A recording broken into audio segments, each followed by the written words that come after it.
کہ حضرت حاجرہ رضی اللہ تعالی عنہا کیوں اتھے رہ رہی ہیں،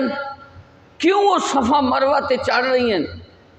کیونکہ اللہ دا حکم ہے تسا اتھے رہنا تے اپنے بچے دی بےتابی ویکھ دی ہیں۔ تو اللہ کریم نے کیسی کامیابی عطا فرمائی کہ او تے اپنے بچے دی خاطر دوڑی ہیں کہ کوئی پانی دینے والا، کوئی خوراک دینے والا مل جاوے، لیکن میرے رب نے مسلمانہ اتے واجب قرار دے دیتا کہ جس طرح میری بندی دوڑی ہے نا،